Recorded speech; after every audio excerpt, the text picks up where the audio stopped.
Gwalior station पर media से रूबरू होते हुए केंद्रीय मंत्री ज्योतिरादित्य सिंधिया ने ऑपरेशन सिंदूर की तारीफ करते हुए इसे आतंकवाद के खिलाफ भारत की कड़ी कार्रवाई बताया। उन्होंने कहा कि आतंकवादियों ने हमारी बहनों से सिंदूर छीनने, माताओं के बेटों को मारने और परिवारों को तोड़ने की कोशिश की, लेकिन प्रधानमंत्री नरेंद्र मोदी के नेतृत्व में भारतीय सेनाओं ने आतंकी ठिकानों को पूरी तरह से नष्ट कर दिया। सिंधिया ने कहा, ऑपरेशन सिंदूर के जरिए हमारी तीनों सेनाओं, थल सेना, नौसेना और वायुसेना ने आतंकियों को सबक सिखाया है। ये भारत का संदेश है कि हम आतंकवाद के खिलाफ वैश्विक स्तर पर नेतृत्व करेंगे और इसे जड़ से खत्म करने के लिए हर देश के साथ मिलकर काम करेंगे। इतना ही नहीं, उन्होंने वायुसेना द्वारा सटीकता और विस्तार के साथ किए गए ऑपरेशन सिंदूर इंडिया फाइट्स टेररिस्ट की सफल कार्रवाई की सराहना की और कहा कि हमारी सेनाओं ने ड्रोन, स्कैल्प मिसाइल और हैमर मिसाइलों से चुनकर आतंकी ठिकानों को नष्ट किया। सिंधिया ने इसे भारत की सैन्य शक्ति का प्रतीक बताया। उन्होंने कहा, ये लड़ाई आतंकवाद को खत्म करने की है। आज दुनिया का हर देश जो आतंकवाद के खिलाफ है, वह भारत और हमारे 140 करोड़ लोगों के साथ कंधे से कंधा मिलाकर खड़ा है। ऑपरेशन सिंदूर भारत द्वारा आतंकवाद को खत्म करने के लिए की गई कार्रवाई है। इसका उद्देश्य अप्रैल 2025 में जम्मू कश्मीर के पहलगाम में हुए आतंकी हमले में मारे गए भारतीय लोगों के परिवारों को न्याय दिलाना था। इसमें 26 लोगों की जान चली गई थी। इस कार्रवाई के तहत भारत ने पाकिस्तान और पीओके में 9 आतंकी ठिकानों को निशाना बनाया, जिसमें जैश-ए-मोहम्मद, लश्कर-ए-तैयबा और हिजबुल मुजाहिदीन के आतंकी मारे गए। आतंकवादियों ने हमारी बहनों के सिंदूर को मिटाने का काम किया था, हमारी माताओं के दियों को मिटाने का काम किया था, हमारी बहनों के भाइयों को मिटाने का काम किया था।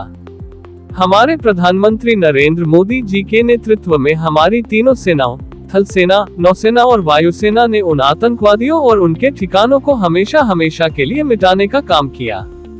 आज ऑपरेशन सिंदूर के बल पर भारत ने आतंकवादियों को मुंहतोड़ जवाब दिया है और पूरी दुनिया को संदेश दिया है कि भारत हर देश के साथ हाथ मिलाकर और दुनिया में नेतृत्व संभालकर आतंकवादियों को खत्म करने में कोई कसर नहीं छोड़ेगा। जिस बारीकी से हमारी वायुसेना ने, ड्रोन ने, स्कैल्प्स मिसाइलों ने, हैमर मिसाइलों ने एक जगह को नष्ट किया है, ये एक प्रमाण भी है कि किस तरीके से आज भारत का रक्षा तंत्र पीएम के नेतृत्व विश्व स्तर पर उभर कर आ चुका है।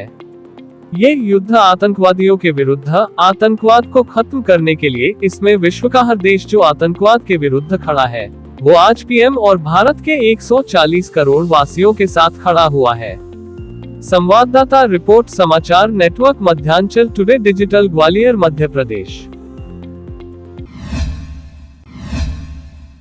आज मेरे 3 दिन का ग्वालियर चंबल का प्रवास है और जो आज वातावरण है, पिछली बार जब हम लोग मिले थे, प्रधानमंत्री जी ने पूरी देश की जनता को विश्वास दिलाया था कि आतंकवादियों के विरुद्ध भारत की 140 करोड़ जनता और भारत की सेना बल पूर्ण संकल्प के साथ उनको मिटाने का कार्य करेगी। और प्रधानमंत्री जी के नेतृत्व में ऑपरेशन सिंदूर के आधार पर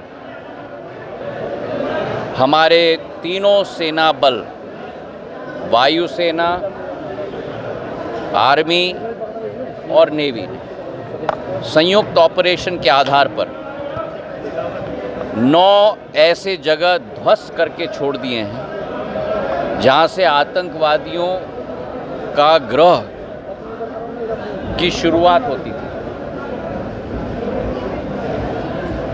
आज भारत ने ये स्पष्ट कर दिया है कि विश्व के हर देश के साथ एक ही लक्ष्य है और वो लक्ष्य है आतंकवाद को मिटाने का। उसी लक्ष्य के साथ प्रधानमंत्री जी के नेतृत्व में ऑपरेशन सिंदूर हमारे आर्मी के तीनों फोर्सेस, हमारे सेना के तीनों फोर्सेस ने संयुक्त रूप से सफलतापूर्वक पूर्ण किया है। 9 के 9 आतंकवादियों के शुरुआत से अंत तक उनके कैंप्स को संपूर्ण रूप से नष्ट कर दिया। हमारा युद्ध आतंकवाद के विरुद्ध है और आज सेना के तीनों बलों को भारत के नागरिक होने के नाते मैं झुककर प्रणाम करता हूं। जिन आतंकवादियों ने देश की हमारी बहनों का सिंदूर मिटाया था, उनको मिटाने का काम हमारे सेना ने प्रधानमंत्री जी के नेतृत्व में सफलतापूर्वक करके दिखाया। अभी क्या स्थिति अभी महाराज अभी भी युद्ध वो शेलिंग चल रहा है। पाकिस्तान की तरफ से भी लगातार जवाबी फायर हो रहे हैं। मासूमों पर वार करने की कोशिश पाकिस्तान कर रही है, लेकिन उस विचार को भी हमारे सेनाओं ने पूर्ण रूप से ध्वस्त कर दिया है और जो मिसाइल्स भी पाकिस्तान और बारूद भी पाकिस्तान भेज रही थी उस तरफ से, उसे पूर्ण रूप से ब्लॉक करके छोड़ दिया। हमें पूर्ण विश्वास है हमारी सेना की क्षमता में, हमें पूर्ण विश्वास है प्रधानमंत्री जी के विश्व स्तरीय नेतृत्व में, और भारत इस आतंकवाद के विरुद्ध के युद्ध में जीत कर ही चैन की सांस लेगा। अगर आपको हमारे वीडियो पसंद आ रहे हैं तो चैनल को सब्सक्राइब करके घंटे के बटन को दबा दीजिए ताकि आप तक सारी खबरें समय से पहुंच सकें। धन्यवाद।